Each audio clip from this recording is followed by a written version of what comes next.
Welcome to The Explainer. Today, we're going to dig into some really mind-bending ideas from the writer Xu Feng, and they all boil down to one single massive question about your life.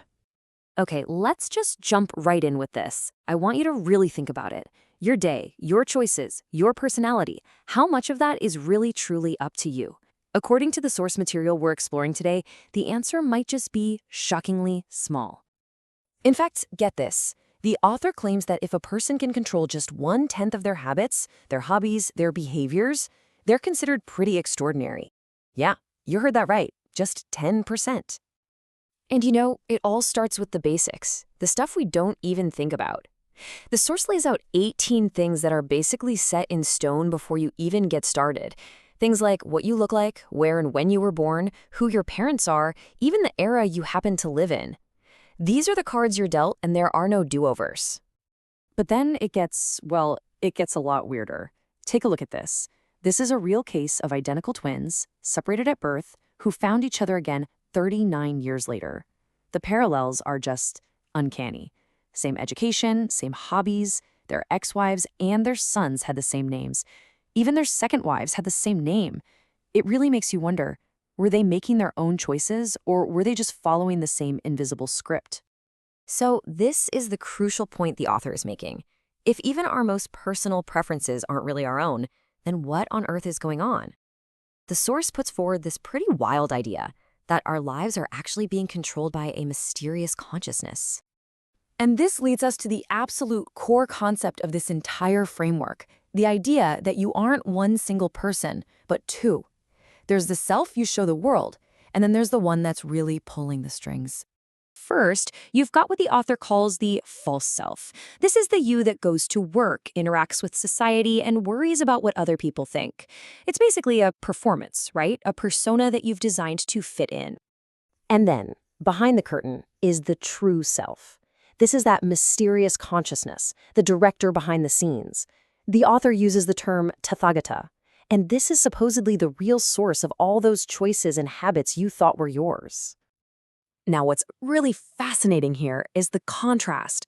The false self is constrained, it's anxious, it worries about rules and what everyone expects. It often says and does things it doesn't even want to. But the true self? It's described as completely free, totally unconcerned with what others think. It's just pure, unconstrained you. And this brilliantly illustrates the conflict between the two, even if it's a bit jarring.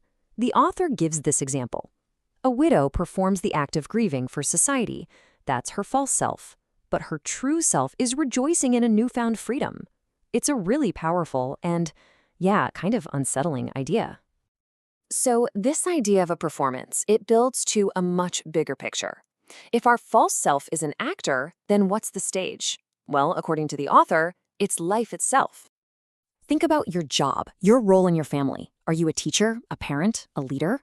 The source argues these are just roles in a grand play. They aren't who you are. They're just parts assigned to you by the plot.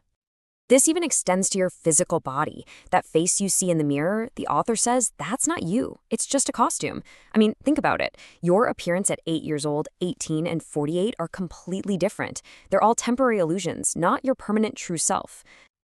And here it is, maybe the most challenging statement of all. The author concludes that nearly everyone is just acting. He goes so far as to call them biological robots, just running their programmed procedures, completely unaware that they're even in a play. So, this raises a huge question.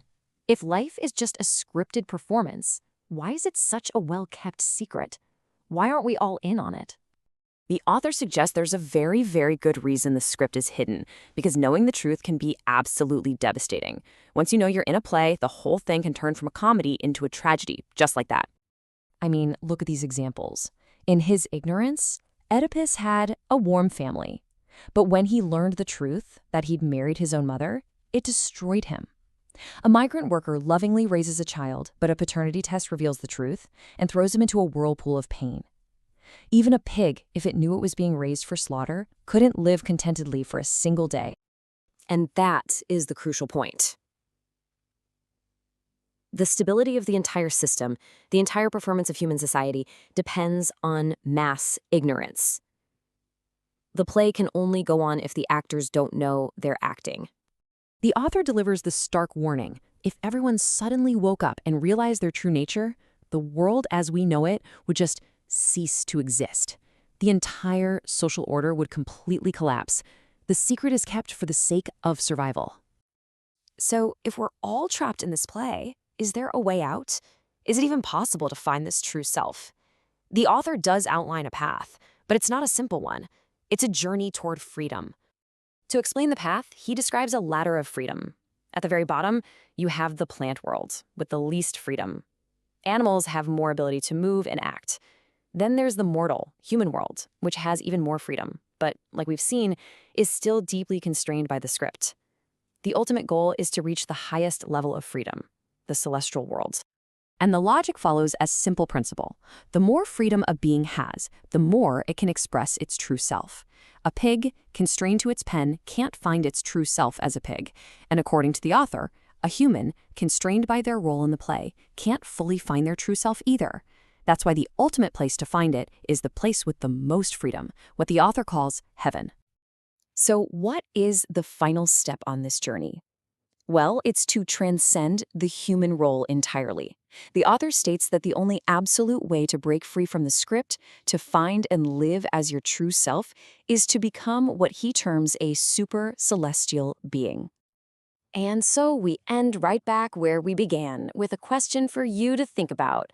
Looking at your life, your choices, your feelings, are you living freely or are you just playing a part? Are you the actor or are you the real thing? Thanks for joining us.